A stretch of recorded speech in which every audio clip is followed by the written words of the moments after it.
Hi, mamas and friends. Let me move this over. It's Sarah from Late Night Coffee Moms.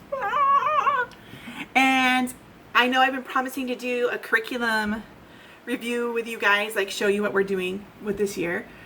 So today I'm going to show you our Together Time basket. But before I show you anything, okay, I want you to know that this is what's working for my family this year. It might not work next year. It might not work next semester. And we might scrap some of it next month. You don't know. So please don't take what I'm doing and apply it to yourself willy-nilly. Use your own discernment. You know your kids. This is just how we roll. So here is my Together Time basket over here. It's too heavy for me to lift. And I'm just going to show you what we do and how we do it. So this year has come with a lot of weird timing issues for us. So 3 times a week in the morning, I have things I need to get done. Actually, every morning I have things I need to get done that are related to writing my books and keeping myself healthy and all those kind of things.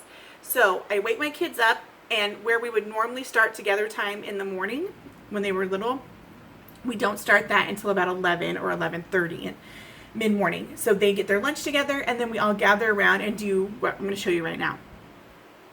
What they do from that time when I wake them up in the morning is they eat breakfast, they get dressed, and they start their independent work. Each of them has things they can do without me. And even though I check in and check on all of their stuff, my kids are a little bit older. This year I'm going to have a 10th grader, or I do have a 10th grader and a 7th grader. So there's a lot more they can do alone. And there's a lot more accountability that I want to hand over to them so that they can become responsible for their own educations, right?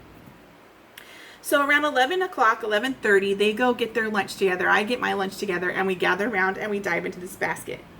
So here we go. And I will leave links to all of this stuff in the description or wherever you find this. There will be links around it, okay? So the first thing we do, I know, woo, look at this book, man, is we dive into our Bible study or our Bible training book of the year. And that's going to be our World Religions and Cults book, okay? Yeah, pretty weird. No, I love it. We all love it. It provokes a lot of deep thoughts.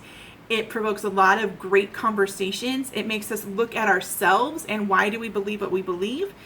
And it does point out some of the beliefs of other religions and cults that might be less than flattering, but it gives them in a way, in a compassionate way, to where we're looking at them not as them over there.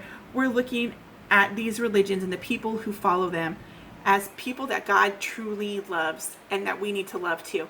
So World Religions and Cults is actually an 11th and 12th grade curriculum by Master Books, and I'll put that in the links, like I said. And like, I only have a 10th and 7th graders, so it's kind of heady for us, okay? But it's not impossible. So we've taken this 1-year curriculum and we've split it up into 2 years. That means my high schooler will only get a half a credit for each year that we do this. So it's World Religions and Cults 1 and World Religions and Cults 2, and he'll just get a half a credit for each year. That means we only have to do this 3 times a week. That's great because it is really heavy. It is really heavy reading. There's a lot of times where we have to pull out the dictionary, which I have in my Together Time basket. In case you don't have one in your Together Time basket, it's a great place to keep just a pocket dictionary for while you're reading. That way there's no, oh, go look it up. It's already right there. Look it up. Hand the kid the dictionary, look it up right there. And then everybody's enlightened, right? So we do this 3 times a week, and then my oldest will write essays and have quizzes from this. My youngest will just, her discussion time with us after we've read, that's her assignment, that's her work, okay?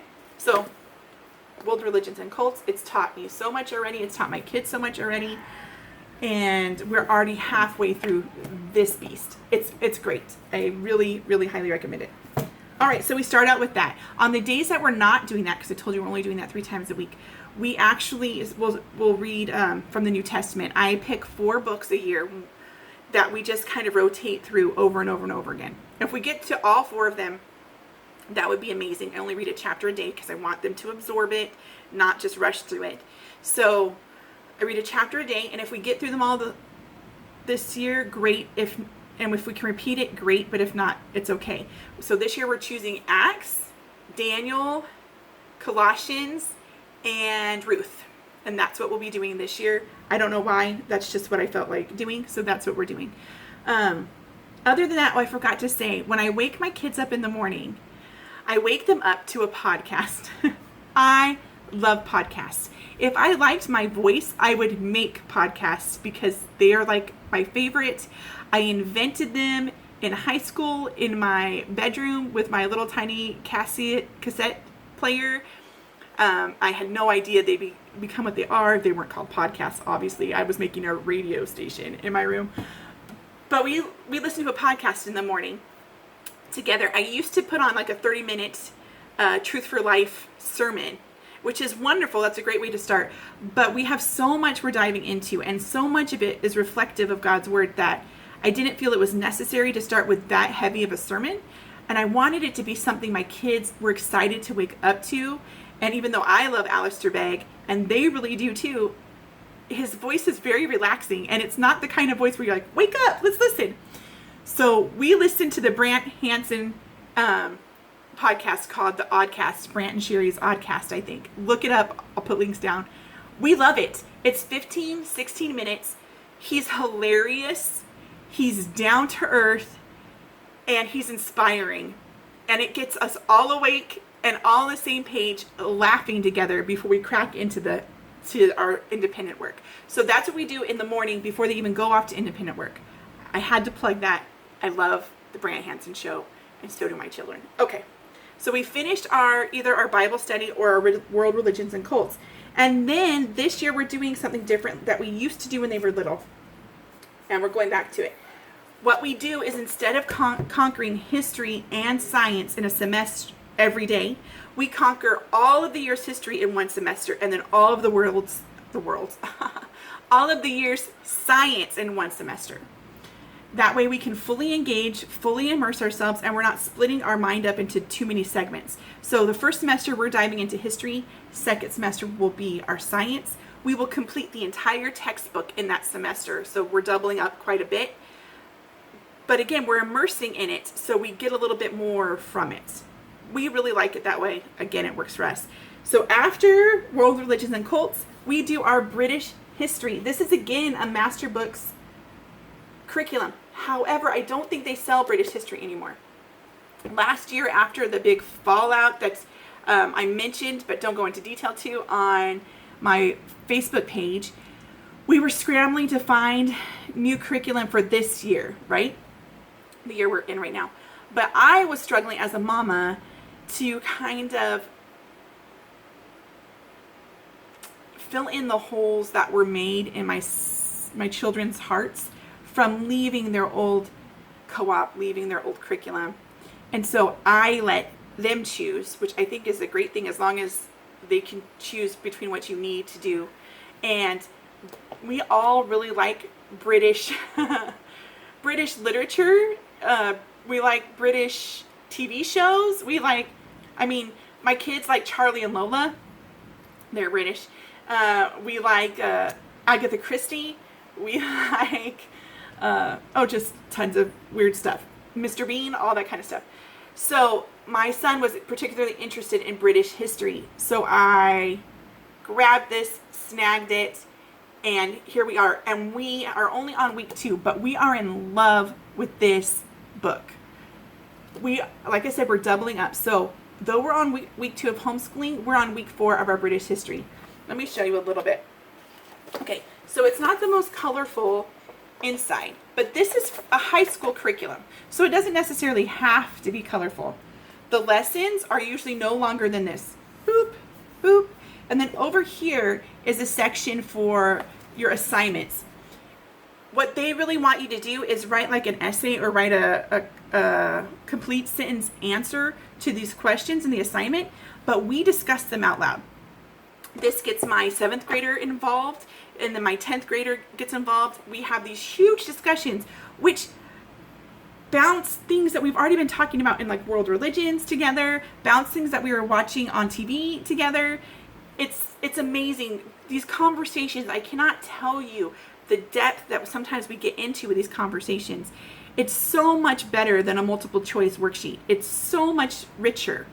So even though the British history, because this is high school, looks like it's really short because this is the assignment and this is what we do. Remember, we double up because we're doing it in one semester.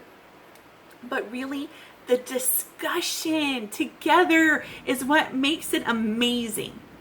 So, as some of you might know, we have dyslexia issues in our house. And my dyslexic kiddo cannot read this text yet, okay? So we read it together during together time, but then I have them in their independent work listen to an audiobook. I wish I could remember the name, called Our Island Story, which is all about British history. It's written from a more Christian perspective, and it focuses on, yes, the history, but also the myths surrounding it. So when they come to our together time and we break out the British history, they always have something to add to this because they've listened already and they already know what we're talking about. And that gets them so involved, and it makes their sibling listen to them with interest and respect so that they can hear what they have to say, what they have to add. We are loving this. We almost don't want to rush through it because we love it so much. But it's one of those things that when you get a really good book, you hurry to finish it and then you're sad because it's over. I think that's what it's going to be like for us with British history. We love this. So we do the assignments all out loud, which helps us all. But my high schooler needs to dive a bit deeper. So when they have weekly, the British history has weekly tests, which are all essay questions. Again, we conquer 2 of these in a week. So there's 2 tests that my high schooler has to do, and I assign them to them. And that means my kiddo is writing about 4 essays a week for British history. I personally feel that's more than enough because they're engaged when we're doing together time. They're talking out and discussing the questions. Sometimes they're leading the discussion. Sometimes they're the one reading and leading the assignments and the viewpoints, which is huge. It's huge. He's taking responsibility for their own education and helping guide others. That's huge.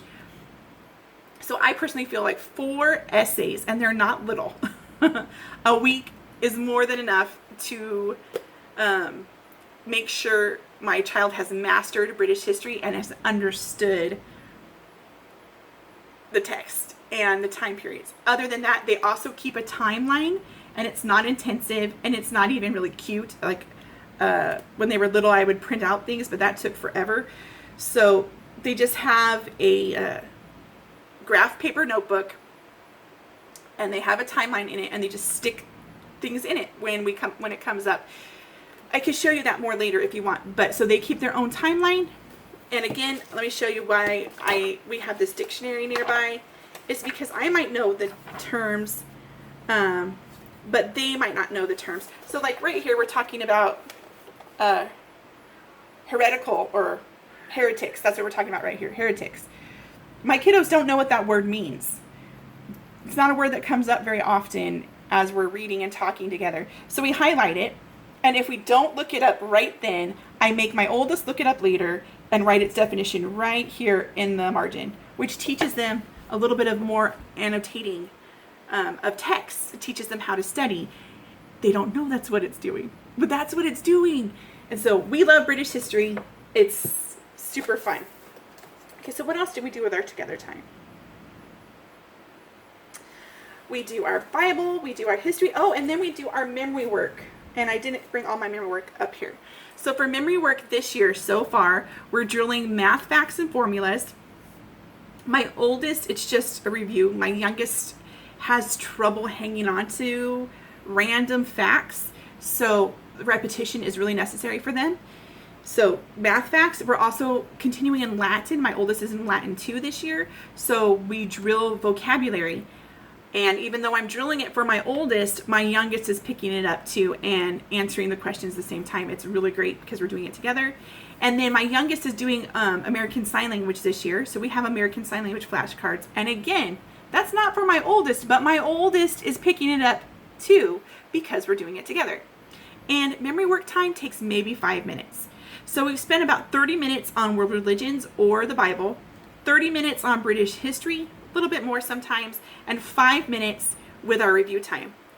The next 20 minutes I dedicate to a fun read. This last fun read that we just finished was actually my book, Missing on Main Street. It's going to be released later in this year, but my kids like to help me find my mistakes. So I'm reading it out loud to them. As I'm reading out loud to them, I'm editing, and they are getting to hear Mom's story. Again, we have dyslexia in our house. It does not, the humor is not lost on me that I'm a writer and I have a dyslexic in my house.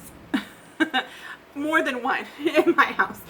So in order for that kid to feel involved in what Mom gets to do, and because they're really excited about it, I need to read them to my kids.